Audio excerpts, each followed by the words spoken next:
de este diplomado, saludar a las personas, todos los lugares de Honduras y en todos los lugares de nuestra patria grande de Latinoamérica.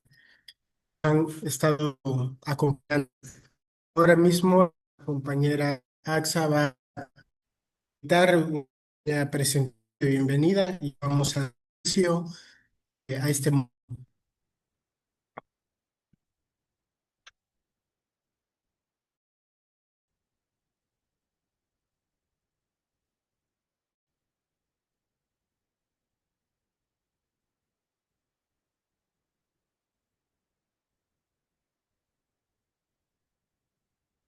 Muchas gracias. En unos momentos vamos a enviar el enlace de asistencia, compañera Jennifer. Bienvenidas, bienvenidos nuevamente a esta nueva sesión, a este llamado. Saben, hemos intitulado Formación Política y Participación Ciudadana para la Transformación Social. Hoy estamos haciendo paso a una nueva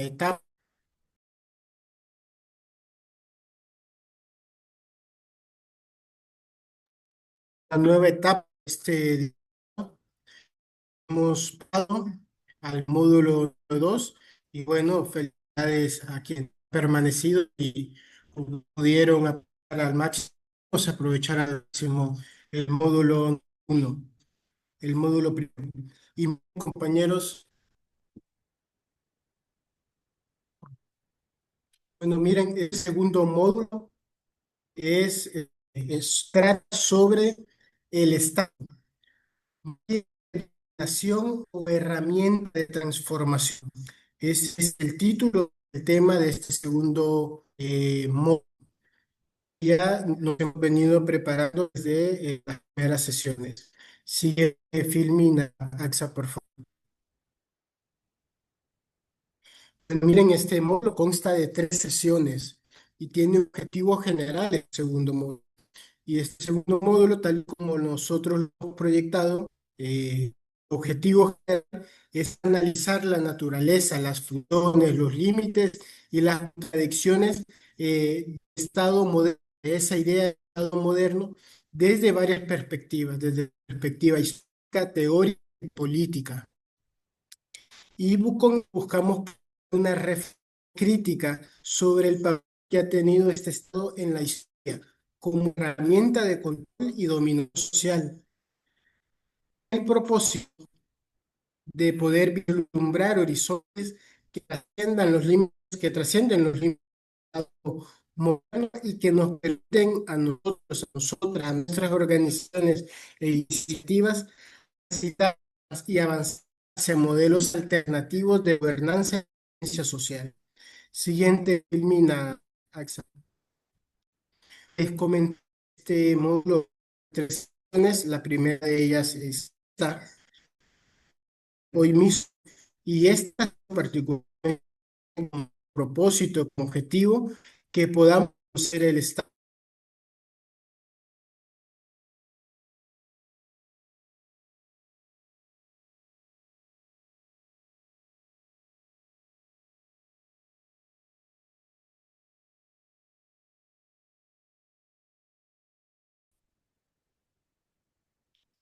Siguiente, Filmina.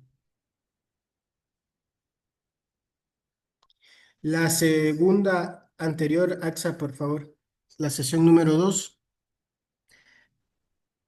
La sesión número 2, una vez pues adquiriendo todos los conocimientos y herramientas en este módulo, vamos a tener como propósito en el siguiente encuentro explorar la relación histórica y actual entre el Estado y la ciudadanía, visibilizando las tensiones entre control social y derechos ciudadanos, para identificar caminos hacia otros paradigmas de convivencia, relación y participación social. La siguiente, AXA. Reconocer y valorar las experiencias de organización comunitaria y poder popular que construyen alternativas al modelo estatal dominante, como prácticas vivas de transformación social y dignificación de los pueblos desde sus propias formas de autogobierno. Ese será el último propósito, el último objetivo de la sesión número 3. Y para poder prepararnos para este módulo, para poder cumplir con el objetivo de la primera sesión y el objetivo general, pues hoy nos acompaña una ponente que voy a proceder a presentarle a ustedes, pues ahora mismo. Nuestra ponente se llama Isbela Orellana. Ella es hondureña, es trabajadora social, socióloga y máster en tecnología educativa. Ella ha sido directora de la Universidad Nacional Autónoma en el Campus Valle de Sula, ha sido coordinadora de posgrados y jefa del Departamento de Ciencias Sociales, con una amplia trayectoria en docencia, investigación y acompañamiento a procesos sociales. Ha trabajado junto a pueblos indígenas, comunidades campesinas, mujeres organizadas y juventudes en defensa de sus derechos y territorios. Su compromiso con la justicia social la convierte en una voz imprescindible para esta reflexión. Y bueno, además yo diría particularmente que es una compañera nuestra, que es una compañera luchadora social y que con certeza su ponencia nos va a ayudar un montón en el objetivo general de este diplomado, de este módulo y particularmente de esta sesión. Ojalá prestemos mucha atención y aprovechemos pues al máximo a nuestra compañera Isbela Orellana, a quien ahora mismo le cedemos la palabra para escucharle y compartir. Adelante, maestra.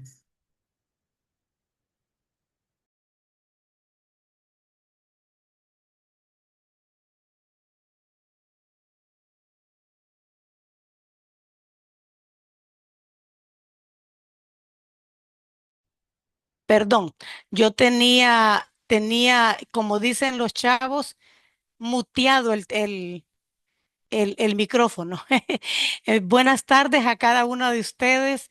Em, He estado unos días con suma preocupación porque, bueno, esta tarea me la asignaron en estos días y una tarea así para poder simplificar todo lo que ha significado esa historia de los estados. Voy a tratar de hacerme entender y con toda confianza ustedes pueden hacer las preguntas que consideren pertinentes al final. Em, bueno, primero plantear un elemento que es fundamental porque no podemos hablar del estado de Honduras si nosotros no hacemos un pequeño recorrido de lo que ha sido la historia de los estados, la historia de la humanidad en ese comportamiento que han tenido los estados y que muchos de ustedes lo deben recordar. Creo que no voy a decir nada nuevo, solo les voy a recordar lo que ustedes ya han conocido históricamente. Y es que en esa breve sinopsis de la prehistoria y de la historia de la humanidad, nos va a permitir reconocer que un elemento muy importante y del cual quiero yo hacer mucho énfasis y subrayar si me lo permiten, porque a veces nos ponen unas ideas ahí de la historia de la humanidad que como que son un poco idealistas.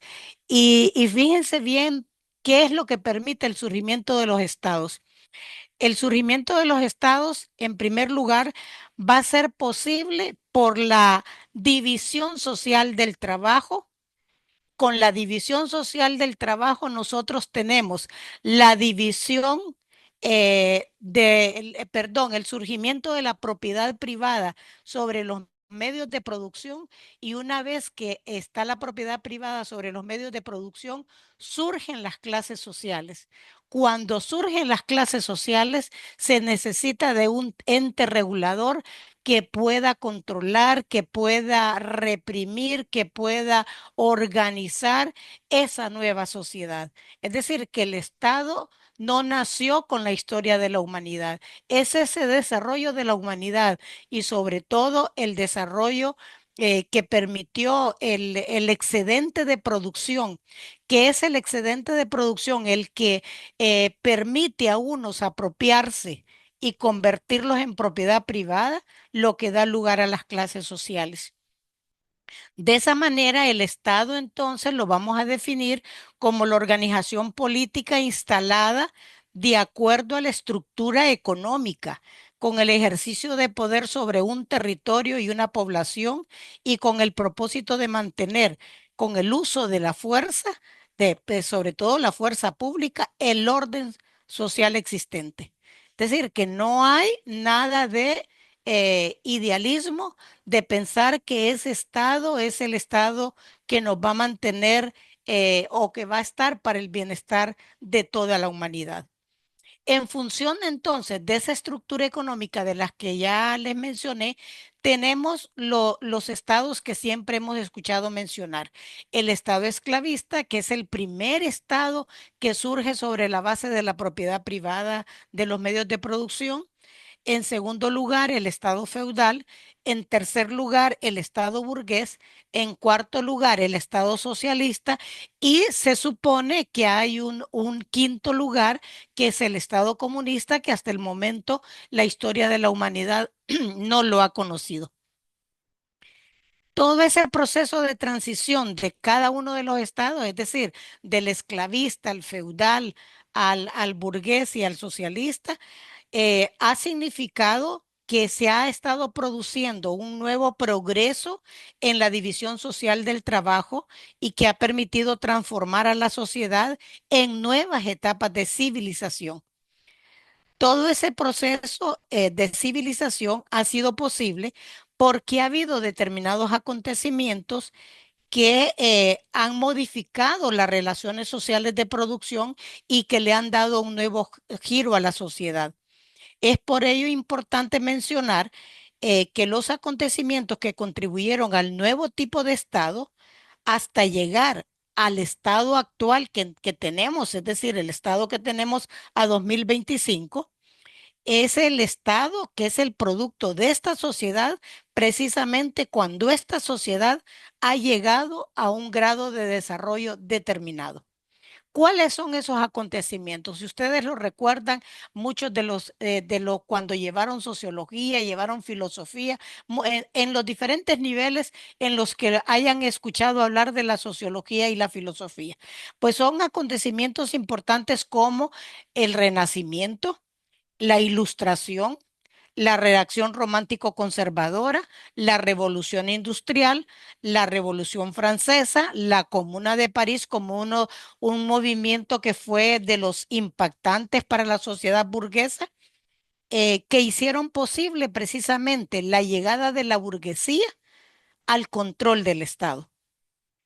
Ante estos acontecimientos, entonces, eh, nos vamos a dar cuenta que hasta este momento, hasta antes de todos estos acontecimientos, no existe ese Estado-nación. No conocemos el país, digamos, no conocemos Honduras, no conocemos Italia, no conocemos España, no conocemos ningún país porque no existen los Estados-nación. Los Estados-nación son el resultado de todos estos acontecimientos de los cuales los he mencionado. Entonces, una gran pregunta que se nos ocurre, ¿cuáles entonces serán las condiciones para que exista el Estado? Si no existía el Estado antes, ¿qué otras condiciones a las que yo señalé al surgimiento de la propiedad privada, al desarrollo de las relaciones de producción, a todo lo que significa las clases sociales? ¿Qué otras condiciones permiten el surgimiento del Estado? Bueno, son necesarios entonces la división de los territorios o lo que llamamos países ahora, la fuerza pública, y en esa fuerza pública en la antigüedad estaban los gendarmes, también tenemos el ejército, la policía, el cobro de los impuestos. Ustedes recuerdan en la historia de la humanidad cómo incluso en la misma época de Jesucristo se hablaba de los famosos cobradores de impuestos, pues esos cobradores de impuestos era para poder sostener esa condición de ese Estado. Las deudas que el Estado contrae son parte de la necesidad del Estado, las leyes y también el sufragio. Si no existen elecciones, el Estado de alguna manera tiene sus limitantes. Entonces, con la llegada de la burguesía, ¿qué tenemos? Tenemos que permite el surgimiento del estado de la modernidad, o sea, un estado cuyo proceso de evolución histórica y características determinan las diferentes formas y tipos de estado. ¿Como cuáles? Como el estado, también les hago recordar a la filosofía y a la sociología los famosos estados, el estado absolutista, el estado liberal, el estado autoritario, el estado de bienestar, el estado en la era de la globalización, el neoliberalismo. Estos tipos de estado constituyen las diferentes fases del desarrollo del capitalismo y que se van a estar agudizando a medida que va transcurriendo cada una de los momentos, cada una de las fases o de las etapas, va a ir agudizando los diferentes conflictos sociales y va a ir agudizando además y haciendo más fuertes las contradicciones entre los diferentes sectores de la sociedad. ¿Cuáles sectores? Los sectores dominantes y los sectores dominados. Es decir, los sectores que tienen el capital y los sectores que no tienen el capital que van a vender su fuerza de trabajo para poder devengar un salario y poder sobrevivir. Y hay que recordar que ese salario que ganan los trabajadores o que hemos ganado los trabajadores es un salario que está considerado como el necesario para poder sobrevivir. Es decir, que no nos van a dar un salario donde nosotros andemos en abundancia. Lo que necesitan es la sobrevivencia de los seres humanos y la reproducción de los seres humanos para que haya más trabajadores para el sistema. Esas contradicciones del sistema capitalista son las que han sido el escenario de las diferentes guerras, las guerras que ha tenido la humanidad, la Primera Guerra, la Segunda Guerra Mundial, pero además en los otros conflictos que nosotros tenemos en este siglo XXI y también ha sido escenario de procesos revolucionarios, esos procesos revolucionarios que permitieron que en plena guerra mundial Rusia de esa época se convirtiera en la Rusia socialista y se transformara en todo lo que fue la unión de las repúblicas soviéticas y socialistas. Además, también está la Revolución Cubana. Hay otras revoluciones por ejemplo, Argelia vivió un proceso revolucionario, en Mongolia vivió un proceso revolucionario muy importante y así diversos países aunque en algunos de ellos los países han sido de alguna manera bloqueados y además de bloqueados, les ha permitido fracasar en esos procesos revolucionarios. Ante esto, entonces, ¿qué funciones tiene el Estado? Bueno, el estado en cada una de las etapas y cada estado que les mencioné, el absolutista, el autoritario, el liberal, cada estado va a tener sus propias funciones.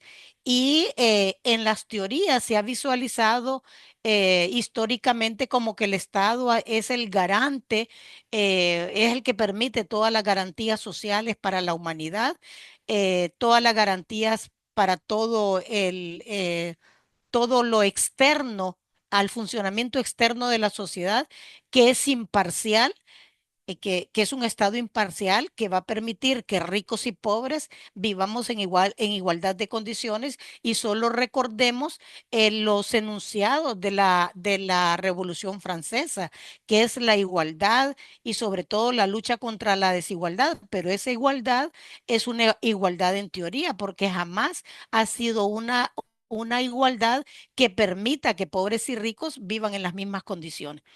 Entonces, eso ha sido en teoría, pero en la práctica el Estado ha estado organizando a la sociedad de forma jerárquica, imponiendo el orden, promoviendo el desarrollo económico y social para determinados sectores, interviniendo la producción, pero también realizando procesos de reproducción de los grandes monopolios, desarrollando procesos de conquista, es decir, el Estado que se siente más fuerte y más valiente conquista al más débil y ha colonizado también otros territorios.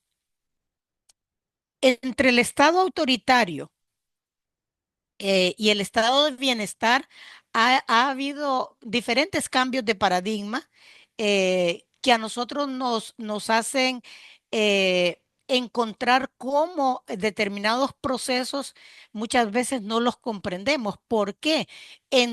Llegamos a un proceso de modernización, pero ese proceso de modernización también va acompañado de autoritarismo, va acompañado de una militarización, también de asistencialismo, pero que el Estado cumple algunas otras funciones como el desarrollo de la infraestructura, va a empezar a tratar de resolver los problemas urbanos, aunque va a descuidar los problemas de la ruralidad. eh, Va a tratar de dar respuestas o invertir el gasto público en algunos aspectos que vayan garantizando que la sociedad no se encuentre del todo desprotegida, como es el caso de la salud, la educación, la generación del empleo, todo lo que tienen que ver con los diferentes servicios de los cuales nosotros en el estado de bienestar encontramos que eran servicios de calidad. Va a permitir y va a promocionar en ese proceso las organizaciones sindicales, las organizaciones campesinas, se van a modificar las relaciones laborales, va a haber un rol formal de los sindicatos y de las organizaciones campesinas, todo lo que son las organizaciones de trabajadores en la contratación, en la búsqueda de mejores condiciones de vida, se va a dar la contratación colectiva, pero también se le va a permitir la formulación de políticas públicas, es decir, que los trabajadores en ese estado de bienestar eh, se pudo haber influido o incidido, si se quiere, en el Estado para generar políticas públicas que mejoraran las condiciones de vida de la población. La función clásica del Estado en todos los tiempos es eminentemente política. Es cierto que hay trabajo económico, que hay trabajo social, se puede decir de esa manera, pero la influencia es eminentemente política. ¿Cuál es esa influencia política? El papel que tiene el Estado es el papel de cohesionar la sociedad, regular el equilibrio social y mantener el orden público.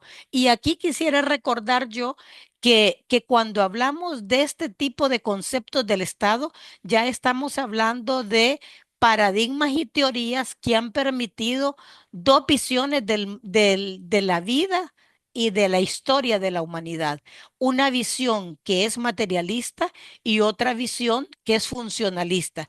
Y esto que les he señalado es una visión funcionalista. Es decir, que esa sociedad no debe tener conflictos, esa sociedad debe estar cohesionada, esta sociedad debe estar en equilibrio y esta sociedad debe mantener el orden. No se le permite a nadie que busque otros mecanismos de resolver sus problemas si no es dentro del orden que está establecido en el seno de la sociedad, en el seno del Estado. Todo esto que ha apuntado hasta este momento, estamos hablando de siglos de historia de la humanidad. Difícilmente podemos en un conversatorio del tiempo que tenemos destinado para poder desentrañar todos esos elementos que permitieron cómo el régimen feudal fue transformando, fue desintegrándose, fue quitando el papel preponderante de la Iglesia Católica, por ejemplo, todo el proceso de reforma religiosa que tiene que ver con el surgimiento del protestantismo, todo eso. Estamos hablando de siglos de desarrollo de la humanidad hasta llegar a lo que he señalado yo al momento de esta visión del estado de bienestar, y no toqué el otro estado que es el estado de la globalización, el estado del neoliberalismo, porque pensé que era preferible puntualizarlo en la vida nacional, aunque eh, el proceso globalizador, como es un proceso mundial, es un proceso donde se rompen todos los esquemas de desarrollo de la sociedad. Se va a romper además toda la visión de esa economía que se tenía en el mundo, de todas las relaciones y las interconexiones entre los diferentes países. Y eso, que en el caso de América Latina, el ensayo fue Chile, pero al final a nosotros también nos tocó llegar a ese punto.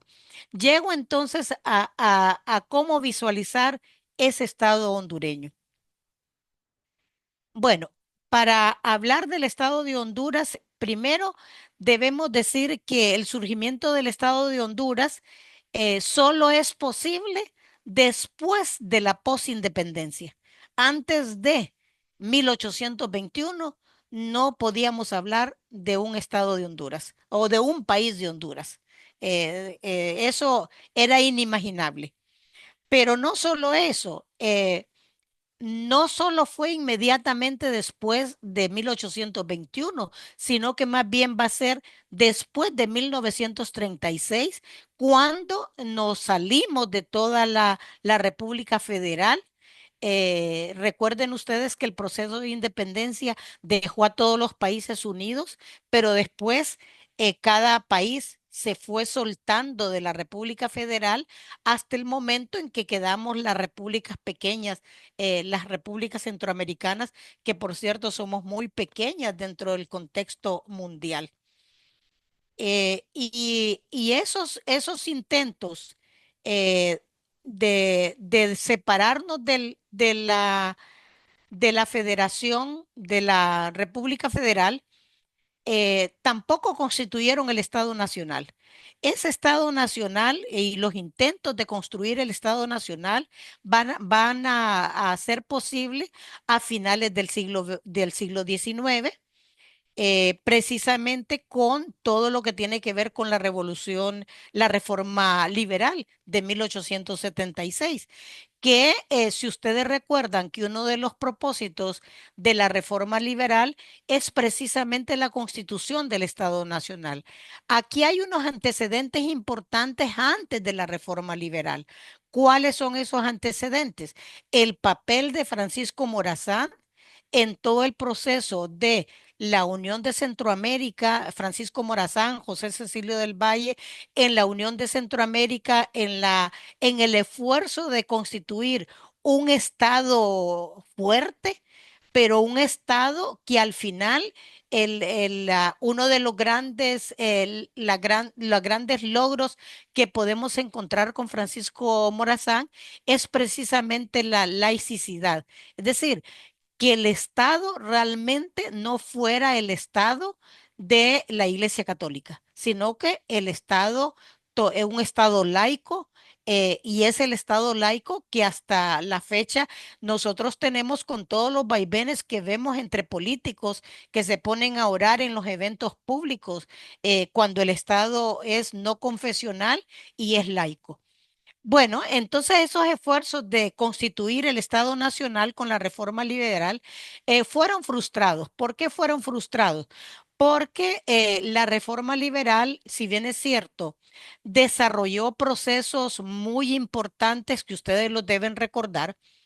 em, Tuvo otros diferentes eventos históricos y políticos que durante todo el siglo, en lo que fue final del siglo XIX hasta llegar al XX, que impidieron que Honduras lograra tener un Estado nacional. cuáles son esos acontecimientos y que todavía a la época nosotros podríamos estar diciendo que ese Estado Nacional como que quedó en papel, no ha sido posible esa construcción de ese Estado Nacional. ¿Y por qué razón no fue posible la construcción de ese Estado Nacional? Porque el desarrollo de la economía nacional se hizo en base a la economía de enclave.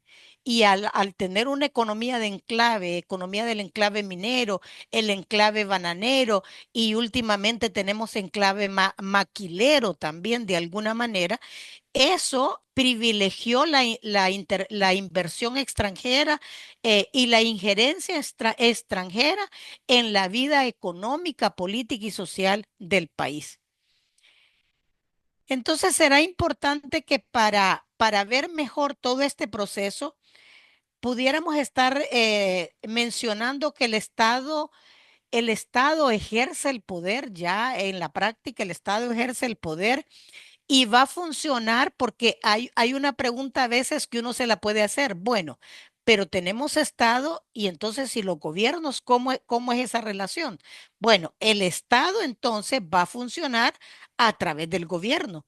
Ese a través del gobierno, que el gobierno es el responsable de esa administración del Estado. Y se van a incluir dentro de todo ese proceso los poderes, el poder legislativo, el poder judicial y las Fuerzas Armadas. Esas Fuerzas Armadas jamás les hemos dado más poder de lo que realmente debió haber sido, porque se supone que el poder que debieron haber tenido era únicamente de como garantes de la soberanía nacional. Sin embargo, las Fuerzas Armadas constitucionalmente se le dieron demasiados poderes que si ustedes los ven, las ven haciendo labores educativas, labores de salud, labores de todo tipo y no exactamente lo que tienen que ver únicamente con el resguardo de la soberanía nacional. Aún sin tener un Estado nacional, entonces, en la historia de Honduras se pueden identificar y sí podemos identificar algunos tipos de Estado, no de la misma manera como surge en la historia, en toda la historia de la humanidad, pero sí tenemos determinados tipos de Estado, como cuáles: el Estado autoritario, que es el que logra en la práctica llegar al estado moderno. Y luego también, al llegar al estado moderno, también nos aplica el estado de bienestar. Entonces, esa es una parte, el estado, identificamos el estado autoritario con matices de estado de bienestar únicamente. Y luego el otro tipo de Estado, que es el Estado neoliberal, que es el que funciona hasta la actualidad.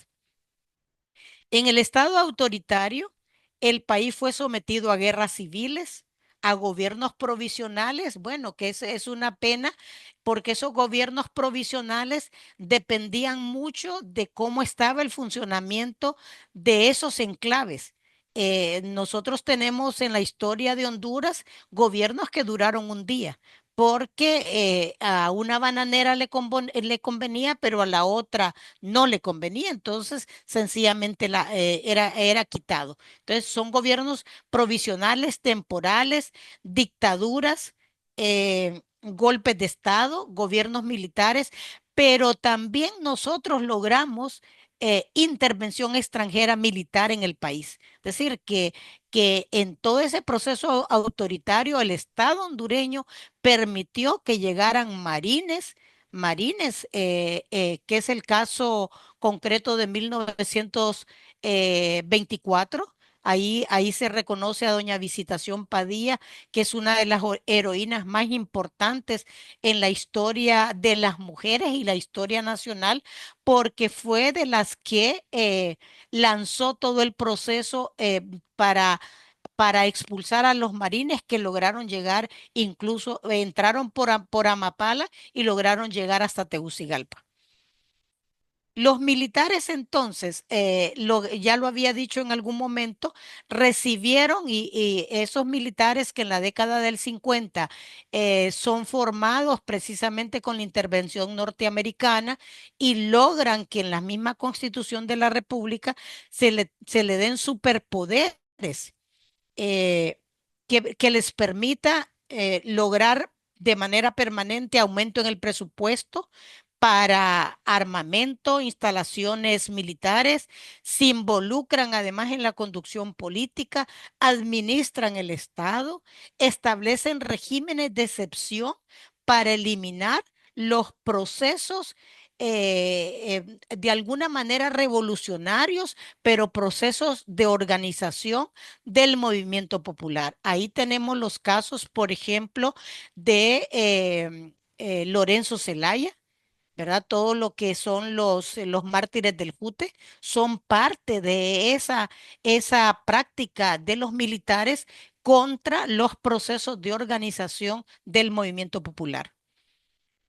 Luego, dentro de las dictaduras, pues una de las dictaduras que tiene más peso en la vida nacional es la dictadura de Carías. La dictadura de Carías que duró 16 años, ustedes recuerdan toda, cero libertad, incluso algunos, sobre todo los que son muy reaccionarios, establecen que nosotros deberíamos de regresar a la dictadura de Carías. ¿Y por qué regresar a la dictadura de Carías? Porque dicen ellos que con la dictadura de Carías se podía dormir hasta con las puertas abiertas y nadie se atrevía a entrar a una casa y robar. Bueno, obvio, no teníamos la cantidad de población que hay en la actualidad, por un lado, era muy limitada la población, no habían muchas vías ni medios de comunicación, entonces era más fácil el control de la sociedad. Entonces, esa dictadura de Carías que incluso lograba que los que estaban detenidos, los que estaban bajo arresto, pudieran incluso construir o abrir caminos para que pasaran las mulas o cualquier forma que permitiera em, pasar de un pueblo a otro pueblo, podemos decir. Esa dictadura de Carías que marcó seriamente la vida nacional porque es una lección muy, muy pesada.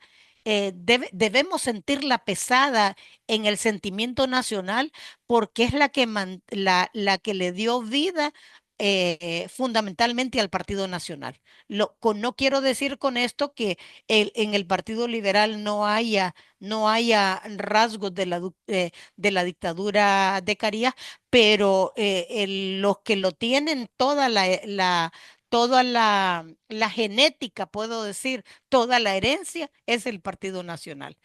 Entonces, de la dictadura de Carías nosotros pasamos a un gobierno que miren las casualidades que no son casualidades, por supuesto.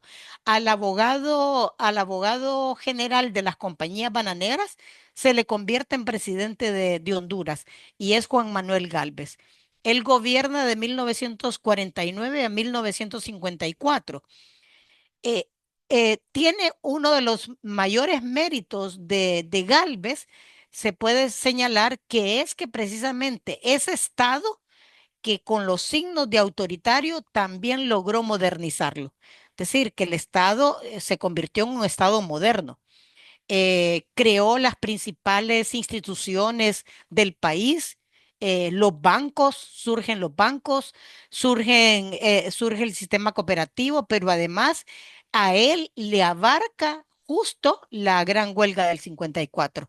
Entonces, esa huelga del 54 va a marcar otra línea de desarrollo y le va a dar otro giro a ese proceso de modernización que ha comenzado Gálvez. Entonces, tanto el impacto de la huelga del 54, la modernización generada por Caría, los nuevos golpes de estados y gobiernos militares que van a estar entre 1954, el interín de Villeda Morales en 1959, y de ahí volvemos a los golpes militares a 1963, todo es interín. eh, los mismos militares van a ir modificando algunas condiciones de vida de los hondureños. Por ejemplo, van a dar más apertura a la organización sindical y campesina, va a surgir, como el impacto de la huelga del 54, el Código de Trabajo, el Seguro Social, la Ley de Reforma Agraria, creación de instituciones como el INVA, que era el Instituto de la Vivienda, el Instituto Nacional de Vivienda, el Instituto Nacional Agrario, se va a dar la autonomía a la Universidad Nacional Autónoma de Honduras, se va a otorgar, bueno, vamos a conquistar, porque no es que se otorga así tan sencillo, vamos a conquistar el sufragio de las mujeres, porque hasta ese momento las mujeres de toda la historia de Honduras no teníamos derecho a voz ni voto, y menos voto. Entonces se nos da voto aunque no haya mucha voz. Eso son elementos que siempre lo deben hacer reflexionar a uno. El sufragio para las mujeres, van a aparecer las empresas estatales como la CONADI, la Corfino, etcétera. Empresas que después van a ser desmanteladas porque los mismos militares van a contribuir al desmantelamiento, pero además que los mismos, los que llegaron al país con una bolsita donde tal vez traían una mudada, que llegaron al país sin tener absolutamente nada, son los que permitieron que se quebrara la CONADI, pero no solo eso, que el Estado asumiera todas las deudas y pagara las deudas. Y también se quedaron con otras empresas del Estado como la lactosa, que era la fábrica de leche, por así decirlo, en Honduras, que era una empresa nacional.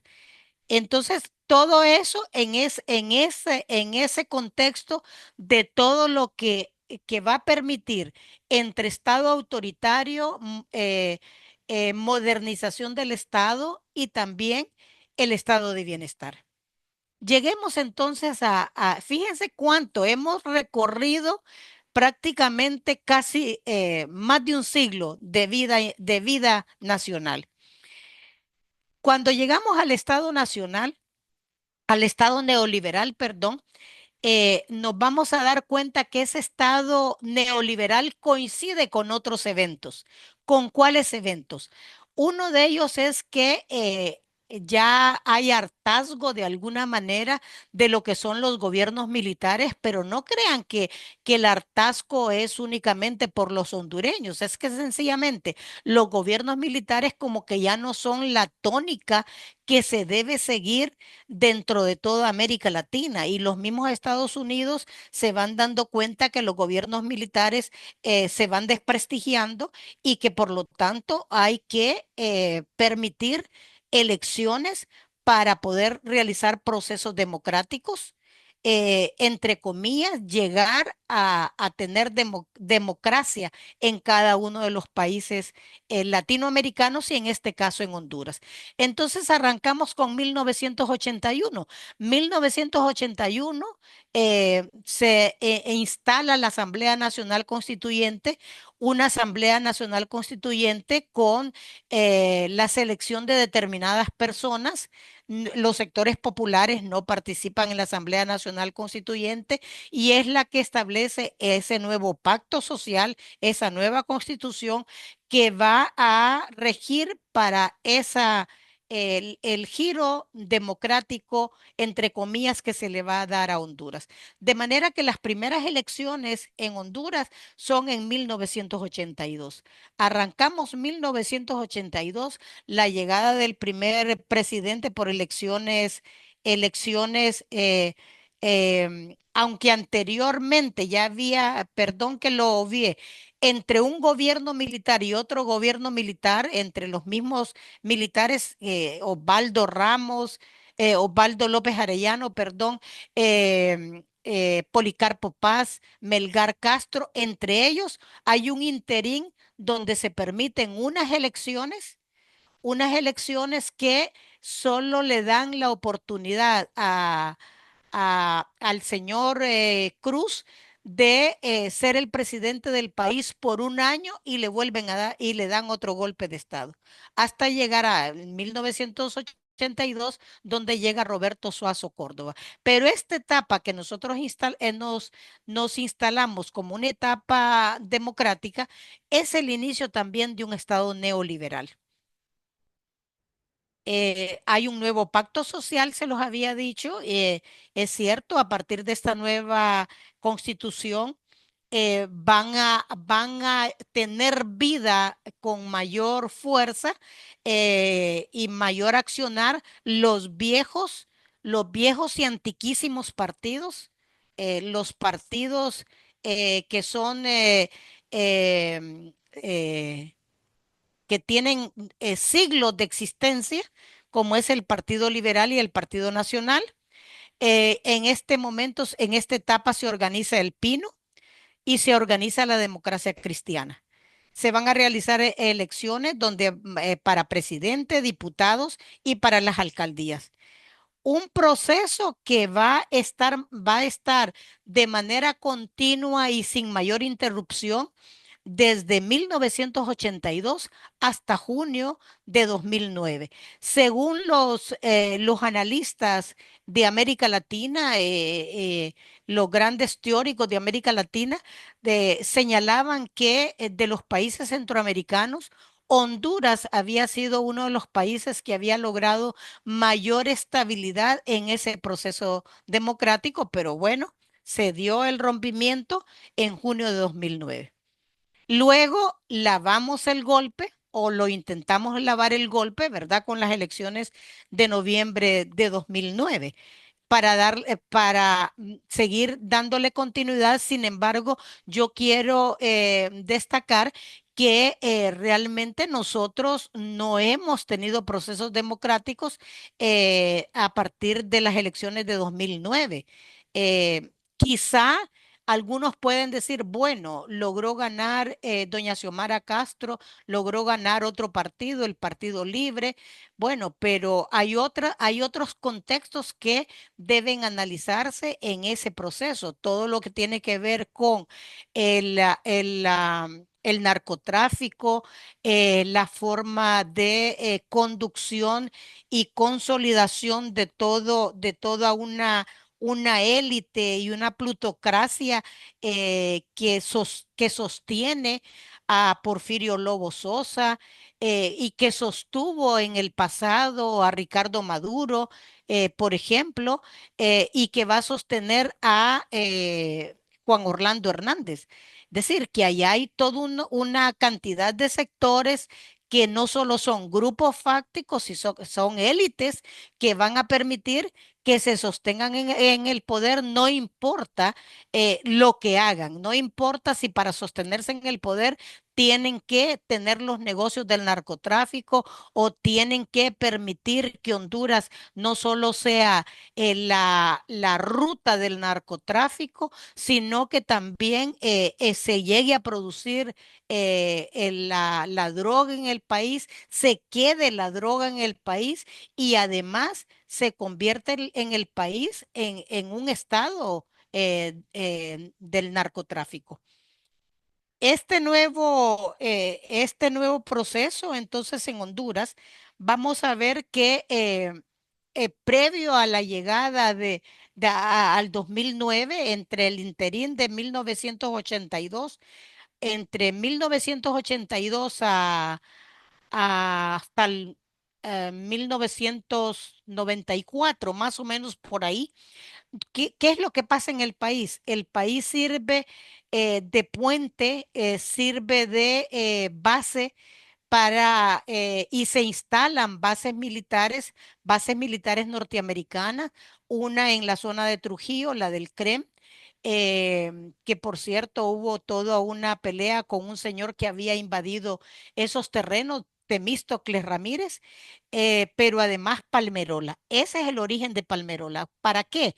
Para poder ser en la punta de lanza de los procesos revolucionarios que ya lo habíamos sido en la década del 50 en contra de Guatemala, pero que ahora en los años 80 y 90 tenemos que ser la punta de lanza contra el proceso revolucionario nicaragüense y salvadoreño. De manera que hay momentos en Honduras, hay todo un periodo de tiempo grande en Honduras donde tenemos la existencia de tres ejércitos, el ejército nuestro o tres o más ejércitos, el ejército gringo, la contra nicaragüense y hasta el ejército salvadoreño, teniendo como base precisamente el territorio nacional.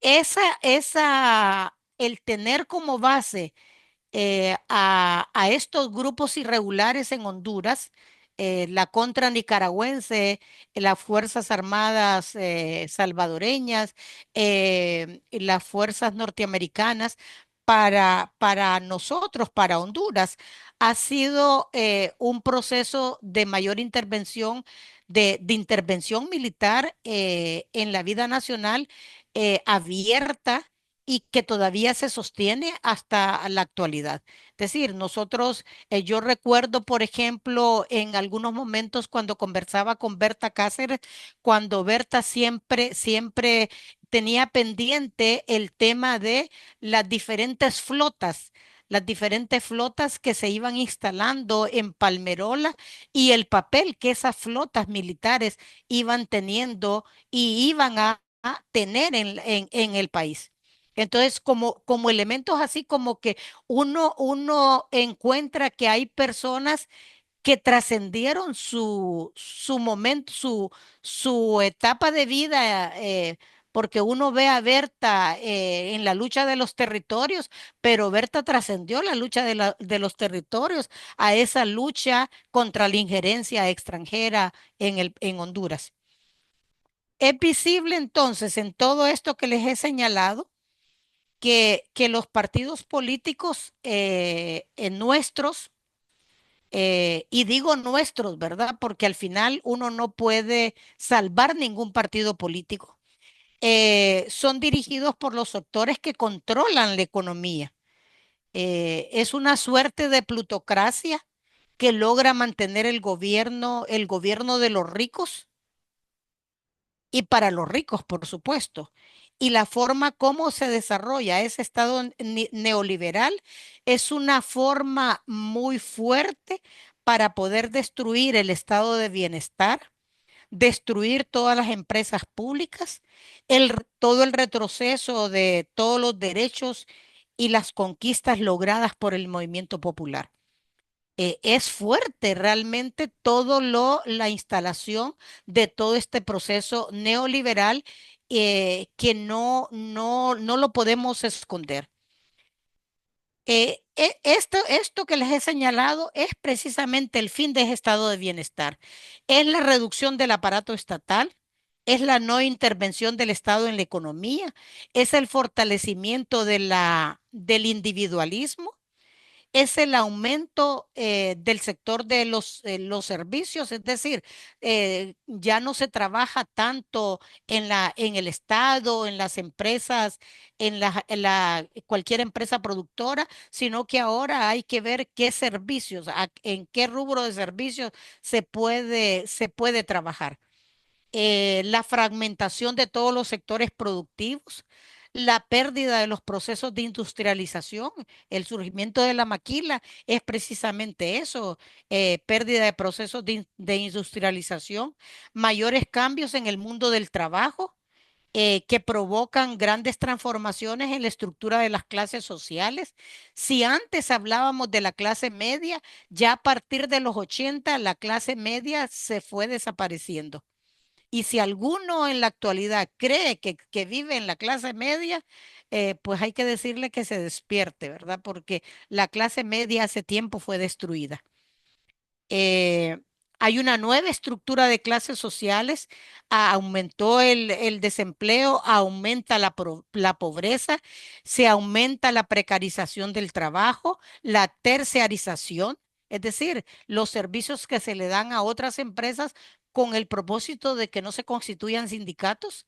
Aparecen nuevas problemáticas que van a estar cruzando transversalmente los diferentes conflictos, como los conflictos ecológicos, conflictos de género, los diferentes tipos de violencia, una violencia que en algunos momentos se volvió hasta sistémica y que no es fácil de erradicar si no hay mecanismos de prevención que puedan atender lo que causa la violencia. El Estado pierde esa capacidad de desarrollar políticas públicas, pierde la capacidad de redistribuir los ingresos, tiene dificultad además ese Estado neoliberal para competir en el comercio regional y no digamos en el multinacional de la producción, y tampoco puede lograr integrarse a los mercados financieros.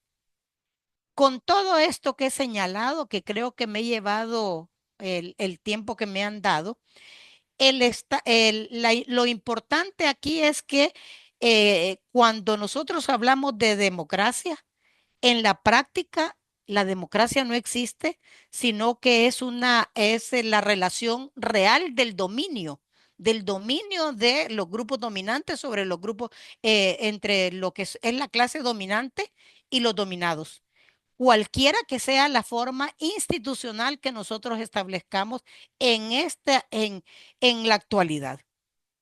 Queda claro entonces que el Estado es una estructura de dominación.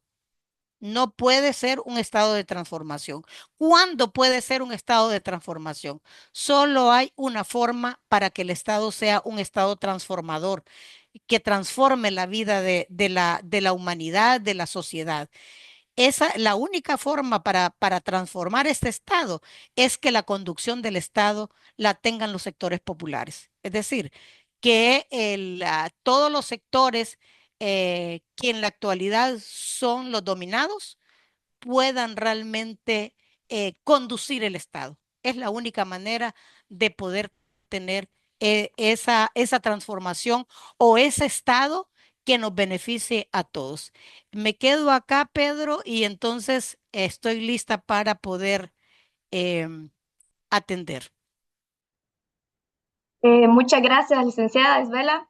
Eh, Prácticamente nos dio un gran contexto histórico del que podemos resumir en pocas palabras de los tipos de Estado que han existido en Honduras, las garantías del Estado que debe en realidad procurarse en este tipo de Estado.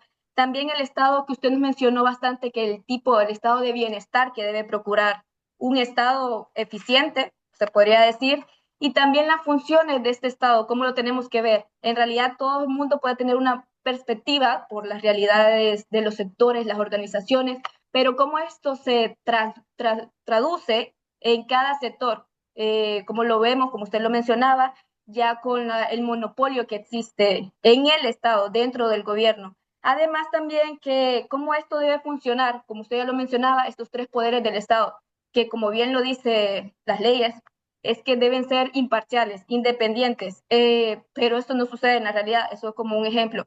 Además también, como ya lo mencionaba, es que cómo se traduce el Estado para la creación de estas políticas públicas en beneficio para las comunidades, no solo para un pequeño sector o un par de grupos de familias que existen en Honduras y que benefician a ellos. Yo quiero mencionar también esto para hacer un punteo como líneas, que ya varios de los compañeros y compañeras han hecho preguntas en el Zoom, pero también yo me quedo con lo que usted acaba de mencionar y que esto redunda en el foro como un resumen, es como este Estado es una estructura de dominación y como usted bien lo mencionaba, cómo puede ser un Estado de transformador, que es como ya lo acaba de mencionar, que sea a través de los sectores organizados, que esté conducido por los sectores organizados. Además, para hacer un punteo, es que la democracia existe, como usted lo mencionaba, como pregunta, la democracia existe en Honduras. Además, que si existen estas participaciones políticas ciudadanas, existe de verdad a través de estos partidos políticos, de este tripartidismo que mencionábamos. También otra, por así decir, este punteo es que también si existen estos procesos democráticos o están en el alcance de la ciudadanía, a unas organizaciones distintas que no sean los partidos políticos, existe una verdadera participación política de las personas, organizaciones que pretenden ser parte de esta elecciones democráticas. O otra cosa que también mencionamos es que se incrementa la desigualdad, la violencia, como usted lo acaba de mencionar. Y también otra parte es que, si bien los partidos políticos, que ya lo mencionaba aquí, lo voy a leer del compañero Darwin, es que dice que después de todo esto, que es algo importante de mencionar, es que dice que los partidos políticos no han otorgado ni una conquista a la ciudadanía. Todas conquistas han sido obra, pues sí, de la lucha de los pueblos, de las organizaciones. Sin sudor y sangre del pueblo no hubiesen derechos o conquistas sociales. Eso lo menciona. Y para ir a hacer un conteo de dos preguntas, voy a leer dos preguntas que acaban en el chat y además decirle a las personas que están conectadas, gracias por estar aquí todavía en el diplomado, escuchándonos. Y si tienen alguna consulta y quieren decírselo, pues pueden ir levantando la mano para darles la palabra. Yo voy a leer primero dos preguntas que están aquí en el chat y usted puede dar la respuesta y después continuamos con las otras que están aquí. Una de las preguntas que menciona Ramón Hernández es: ¿cuál es la ventaja de tener una administración estatal o de gobierno, si se quiere, como el de la actualidad, donde todos los derechos de los pueblos han sido pisoteados y todo el entramado gubernamental está al servicio del capitalismo? La segunda pregunta que él mismo hace es: ¿cuál sería la propuesta a seguir o el plan a desarrollar por los que conocemos lo inoperante de la estructura gubernamental estatal? Dejo por aquí estas preguntas y le cedo la palabra y después continuamos con las que quedan. Gracias.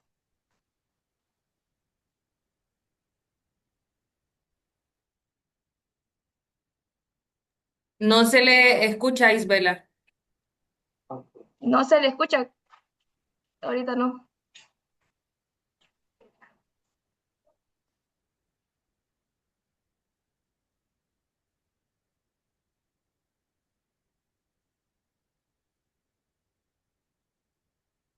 Pruebe cerrándolo y volviéndolo a encender.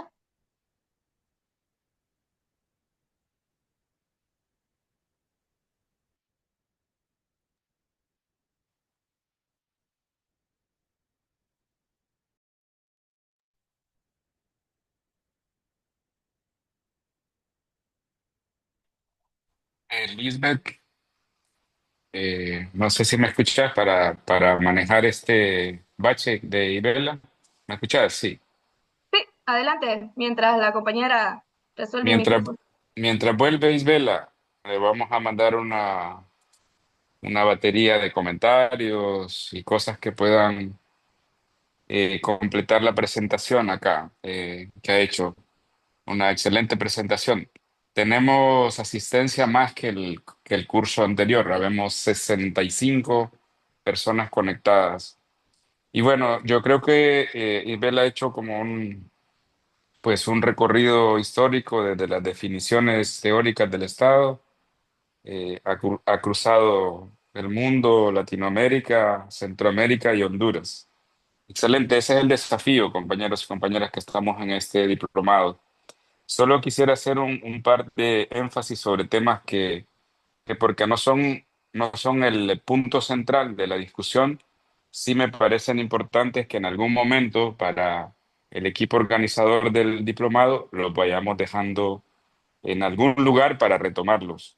Los modelos constituyentes del Estado o de los estados. Isabela enfatizó en la constituyente de 1981, que creo que caracteriza a todos los modelos constituyentes, que son los que le dan vida al Estado, le dan legitimidad al Estado, se supone bajo una ficción en la que participa el pueblo en su creación. Pero aquí hay una característica que me parece importante destacarla, es que, como decía Vela, ni participa toda la gente en la definición de ese nuevo Estado, ni participa del producto de esa Asamblea Constituyente en el sentido de ratificarlo, es decir, se nombra un grupo de representantes para que cree el texto constitucional, para que redacte el consenso y se supone, en la lógica de mayor legitimidad, debe venir el pueblo a ratificarlo en un proceso igual al que elige a los constituyentes. Nunca se ha hecho eso acá. Y yo creo que es una realidad que cruza el mundo, que cruza Latinoamérica. El principal ausente en la definición de los estados, de la institucionalidad de los estados, son la ciudadanía y la gente común. Eso me parece un punto para volver porque tiene que ver con el cierre que planteó Isabela. El segundo tema es, es que la profundización del modelo neoliberal, del Estado neoliberal, como lo decía un compañero, es justamente en la década de los noventas, con la implementación en Latinoamérica del modelo de ajuste estructural de la economía. Es decir, que eso ensancha todo el modelo privatizador en América Latina y el mundo. Y nosotros, digamos, ahí terminamos de perder toda la lógica de la empresa pública. 1990, se pierde la empresa pública, la tierra, el territorio, todo entra en un proceso endemoniado de privatización. Y tal vez creo que podemos volver en algún momento en este o otro diplomado al rol de los movimientos ciudadanos o populares en todo este tiempo y al rol que han tenido los partidos políticos como los vehículos, los intermediarios entre la ciudadanía y el Estado. Y aquí me parece importante, sobre todo los comentarios, que el gran desafío que tenemos, compañeros y compañeras, como pueblo, como ciudadanía, es cómo encontramos la forma orgánica en que como pueblo, con identidad de pueblo, nos demos el lugar que corresponde. Porque finalmente los partidos políticos han tenido la habilidad de capitalizar, valga la redundancia del capital, todos los esfuerzos, las demandas, los reclamos y la lucha histórica de nosotros como ciudadanía. Y ahí el desafío de las candidaturas independientes. Aquí el reto para la gente que está en partidos y participa en este diplomado. Gente que participa de partidos y no sabemos cuánta vida orgánica tienen en esos partidos, cuánto deciden en esos partidos y cuál es la forma de participar decidiendo que podemos tener como pueblo, como población organizada. Y el último punto que me gustaría que lo retome Isabela, porque va en la lógica de esta discusión que tenemos entre el Estado occidental, este Estado eurocéntrico, que se funda en todas las teorías europeas, con el rol que tienen las lógicas de organización de los pueblos históricos, ancestrales de nuestra Latinoamérica, de América, de nuestra Avia Yala, como le llamamos en ciertos espacios. Y aquí, digamos que en Honduras tuvo una importancia suprema el movimiento de los pueblos indígenas que a partir de la década de los noventas se impulsa y configura todo este movimiento de los 9 pueblos indígenas, de las poblaciones rurales, que reivindican un modelo de relación distinta entre estos pueblos y el Estado impuesto, digamos, que es el que se le impuso a los pueblos históricos de nuestro continente. Punto aquí, no sé si ya Isabela volvió. Estaba haciéndole puente aquí, Isabela, para que no perdamos la continuidad de su exposición. Gracias, compañeros.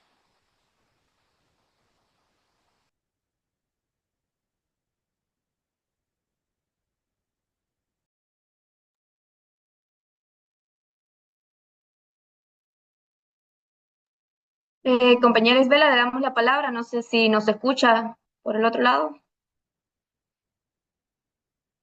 Tiene apagado el micrófono.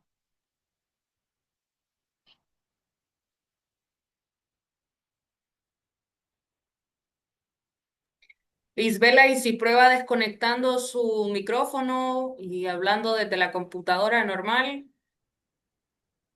quizás sea problema de... En los auriculares. Sí. O podemos turnar unas 5 participaciones ahora, Lisbeth, para ver si podemos reaccionar en caliente y luego reacciona al cierre Isabel. De acuerdo, si quieren voy a ir diciendo las preguntas y al finalizar le vamos a dar la palabra a los dos compañeros que quieren hacer las preguntas directamente. Para hacer el punteo, nos quedamos, es que la compañera Magdalena mencionaba, es que de este recorrido histórico, ¿cómo se teje la organización campesina en Honduras? ¿O cómo impacta en la lucha campesina? Otra de las preguntas que dice es que después de todo este recorrido, ¿cómo se reflejan los partidos políticos que no han sido solución eh, para la problemática que enfrenta el país? ¿Cuál es el proceso ideal o el recomendado que debe desarrollar la ciudadanía para la toma del poder? Porque al parecer esa puede ser solución, que un ciudadano común y corriente llegue a casa presidencial. Otra de las consultas que hace Jennifer es que, Mario, perdón, es que el Estado neoliberal lo instaura el extinto presidente Rafael Gallejas. Recuerdo que él afirmaba, menciona, que las condiciones de vida generales cambiarían para bien de todos, porque serían de las fuerzas del libre mercado, las que abaratarían el costo de la canasta básica y por ende la calidad de vida de la población. El problema es que el mercado en Honduras está monopolizado y lo volvieron cautivo para fomentar la competencia y por ende los bienes y productos se encarecían y su calidad empeoraba. También ahora puedo darle la palabra, le doy la palabra al compañero Carlos, que mencionó que va a hacer sus consultas. Así que adelante, compañero Carlos, puede abrir su micrófono y hacerle las preguntas para anotárselas y mencionárselas a la licenciada Isabela.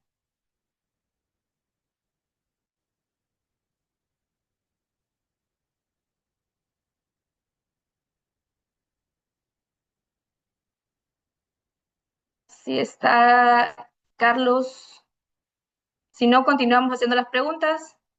O alguien más, si quiere tomar la palabra en este momento, lo puede realizarse para ir concluyendo. Me gustaría opinar algunas cuestiones con respecto a este recorrido histórico, pero sobre todo haciendo el acento en cómo los territorios, digamos, son utilizados, ¿verdad?, para la represión y la presión sobre otros territorios, que según el recorrido histórico que yo veía es como, y por eso preguntaba cómo ha impactado en la organización campesina de Honduras, efectivamente, y en ese tejido social como tal, ¿verdad? Porque claramente la expositora nos da elementos para entender cómo Honduras fue un puente, ¿verdad?, hacia Nicaragua, hacia las situaciones que pasaban en Nicaragua y El Salvador, pero también cómo es un puente hacia Guatemala en este sentido. Entonces, cómo en el uso de los territorios también se generan este tipo de situaciones, pero también cómo el tejido social se ve trastocado de alguna manera en este mismo elemento de uso de los territorios, ¿verdad? Y cómo también el peso de los militares en la toma de decisiones de los países impacta efectivamente y seguirá impactando en este momento. Es un poco lo que me llama a la reflexión y me hace pensar de alguna manera. Esto lo digo desde Guatemala. Muchas gracias. Muchas gracias, compañera. Le cedo la palabra a Marcos. Este, buenas tardes. Buenas Eh, tardes. bueno, continuando con la clase anterior, a mí, ahora que vimos a Vela, es ver cómo construye todo el recorrido del Estado y las modalidades del Estado dentro de una articulación económica y política, ¿no? Y va diciendo, se va creando el autoritario, el liberal, el de bienestar y el neoliberal. Entonces, en esta evolución, ¿cómo quedaría lo que vimos la sesión anterior del Estado fallido?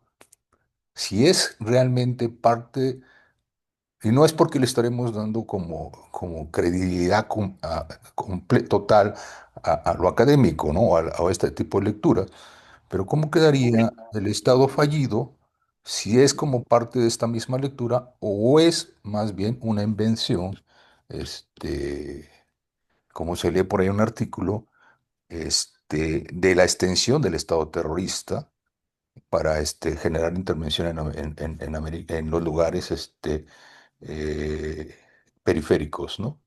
Y por otro lado, también, ¿cómo quedaría dentro de esto? Bueno, ya lo explicó cuando habló de que efectivamente las cosas pueden cambiar cuando los movimientos sociales estén organizados y asuman el poder, pero ¿cómo quedaría en esta evolución también el Estado plurinacional? Muchas gracias. Muchas gracias. Compañera Isabela, ¿nos escucha por ahí?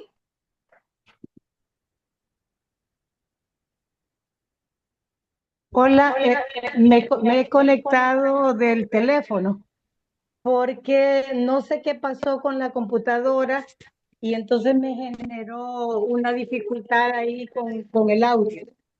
Me parece interesante lo que plantea Víctor. No sé si se hace, el audio está bien o afecta la audición. Tiene un poco de eco, pero por aquí la escuchamos.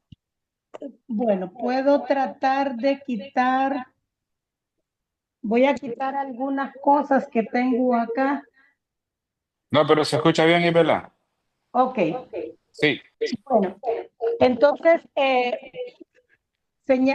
señalo que dentro de todo ese proceso de la nueva constituyente o de la constituyente, uno de los grandes problemas que nosotros tenemos es que ese pacto social se escucha. Sí, Hola. Adelante. Sí. Ok, sí. es el volumen a la computadora. Ese nuevo pacto social tendríamos que volverlo a hacer. Nada más que lo que hay que analizar son las condiciones para poder realizar ese nuevo pacto social. Una nueva constituyente que sea una constituyente popular, originaria, que permita la participación de todos y todas, pero que además establezca lo que señala Víctor. Es decir, no solo se trata de la elaboración que hacen en un lugar X, Y, Z, sino cómo regresa y es retroalimentado en la población. Porque la población tendría que decir, miren, si ustedes nos lograron captar, lograron definir claramente lo que todo el pueblo necesita o todos los sectores necesitan, pero más allá de eso necesitamos reconfirmarlo y además el pacto social también tendría que establecer los mecanismos y las estrategias para poder llevarlo a la práctica, porque si nos ponemos un ejemplo, el Pacto Social de 1981, ese pacto se rompió muy rápido y le fueron haciendo remiendos que el pacto original dejó de existir, porque los remiendos son tales que ya no existe lo que estableció el pacto original. Eso como número uno. El otro punto en el tema del eurocentrismo, obvio que todo, incluso la lógica de los Estados Unidos, nos ha llevado a ese proceso de occidentalización de la vida de los latinoamericanos como para permitir que lo que nosotros somos, lo que nosotros tenemos, no es lo correcto, no es lo real, sino que nosotros necesitamos seguir las pautas que nos están planteando desde afuera. Allá vi una pregunta bueno, si el Estado, el gobierno, ¿de qué sirve administrar el Estado? No entendí muy bien, pero bueno, de nada sirve administrar el Estado si no se tiene control del Estado. No me sirve, por ejemplo, puedo decirlo así, llegar a la presidencia de la República o que el movimiento amplio lleve a Pedro a la presidencia de la República, si Pedro allá va a administrar lo que le digan que administre, porque son los sectores dominantes los que determinan por dónde debe ir la economía, por dónde debe ir la política y por dónde debe ir el aplastamiento social. Así de sencillo. El ejemplo de ayer, esa nueva ley de licenciamiento tan rápido y tan fácil que lo ha querido aprobar el Congreso, eso es parte de seguir la lógica de los extractivistas y del extractivismo. No es que no tienen claridad de para dónde va el asunto, claro que hay claridad. Entonces, no sirve tener un gobierno si el gobierno no administra, ¿cómo lo expreso? Si la administración de ese gobierno no representa para quién va dirigido el Estado. El Estado debe estar dirigido para la gran mayoría de la población y no para la minoría. El otro punto sobre el Estado fallido. Yo siempre he tenido mis dudas con la definición del Estado fallido. ¿Por qué? Porque el Estado no falla. Juan Orlando, con el Estado, con todo el narcotráfico, funcionaba toda la estructura del Estado para que el narcotráfico estuviera al pie. Entonces no había un Estado fallido. El Estado no puede estar fallido. En las únicas condiciones donde uno puede ver que se puede acercar a un Estado fallido es la situación de Haití, porque Haití nadie controla nada. Y los grupos, hasta los mismos grupos, nadie sabe ni a qué grupo pertenece. Entonces, ese concepto de Estado fallido, nosotros lo venimos escuchando en el caso de Honduras desde el golpe de Estado 2009, pero nos damos cuenta que los que hemos estado fallando somos nosotros que hemos estado creyendo en que los partidos políticos nos van a representar a nosotros. Ese es el punto. Y luego, desde los territorios, como decía una compañera de Guatemala, es cierto, los territorios salen afectados. ¿Por qué? Porque en la medida, por ejemplo, en la medida en que la contra nicaragüense se instaló en el departamento del Paraíso, en el departamento del Paraíso hubo una tierra de nadie. Y los peores delitos y los peores crímenes se sucedieron mientras estaba la contra nicaragüense. Y lo mismo en toda la zona fronteriza donde el Estado hondureño, en este caso, el Estado hondureño le ha tocado ser parte o ser consorte de los norteamericanos para poder combatir los procesos revolucionarios de los países vecinos.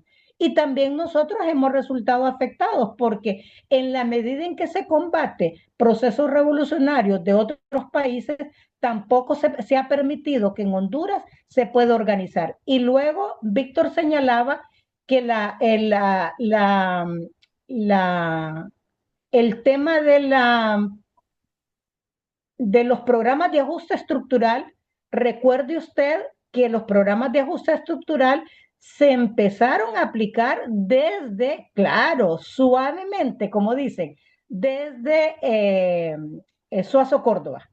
Cuando Suazo Córdoba empezó a permitir de algunos aspectos que fueran desarrollándose en la economía, luego Ascona también, Ascona con el establecimiento de los SOLI, los RIT y los SIP. Esa es parte precisamente del ajuste estructural. Lo que pasa es que ya Callejas y todos los demás nos aplicaron la totalidad del ajuste con toda la fuerza y toda la decisión que querían. No sé si aclaré o enredé más. Miren, no es fácil trasladarse, hacer un recorrido de tanto tiempo, de tanto siglo, de lado a lado para poder aterrizar a Honduras.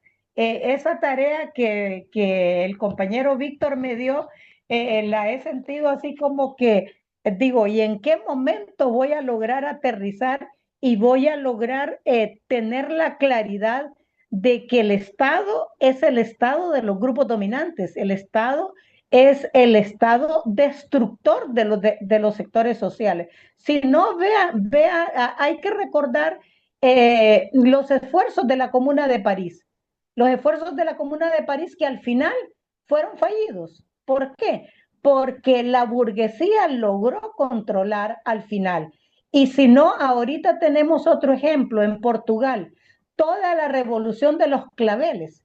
Ahorita Portugal tiene un retroceso donde la derecha y la ultraderecha son las que van a gobernar en Portugal.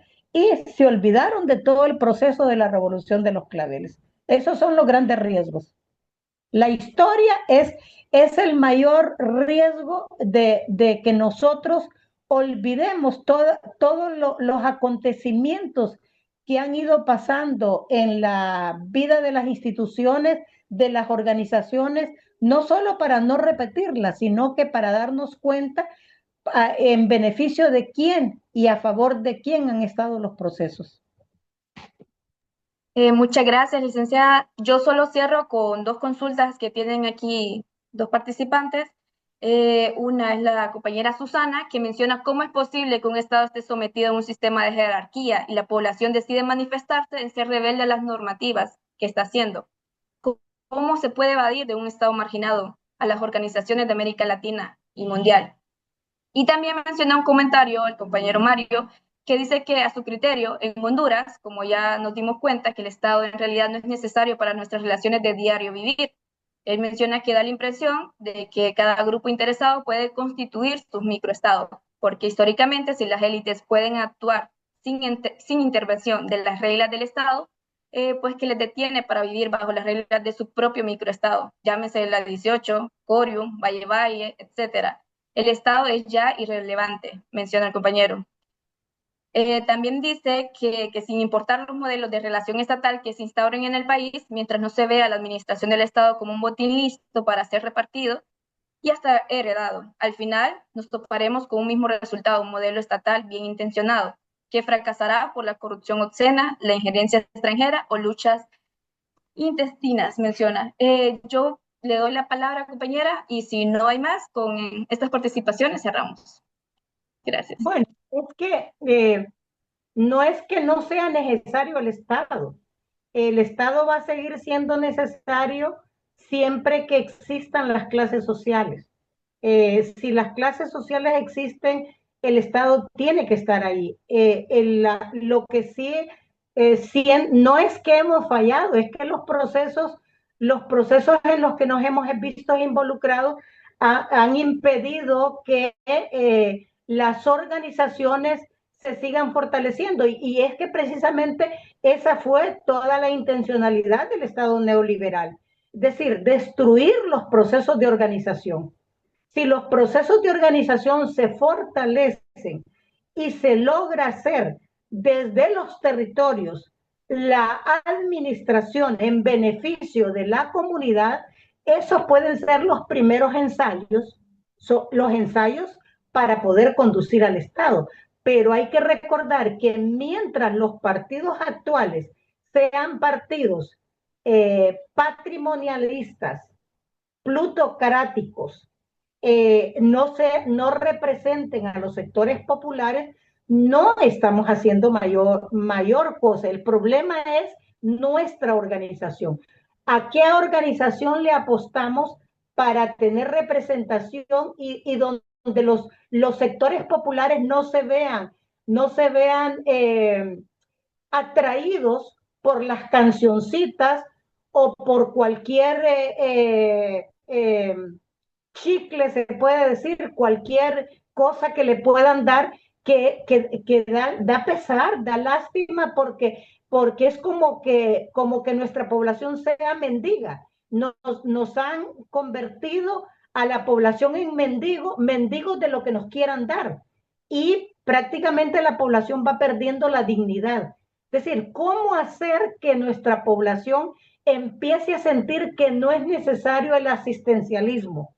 Número uno, que nos podemos valer y que podemos hacer que el Estado, si todavía no lo podemos derribar y no podemos administrar el Estado, los desposeídos, que podamos hacer que el Estado respete a las organizaciones y cumpla con las organizaciones las demandas que tienen.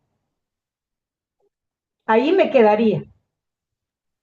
Muchas gracias. Yo igual me quedo con lo que mencionábamos al inicio, el tema de esta sesión, es que cómo pasar de un estado de dominación a un estado transformador, que lo puedo resumir yo en mis propias palabras, es como mencionaba, que es la conducción del Estado, se debe hacer a través de la participación de los movimientos y las organizaciones sociales.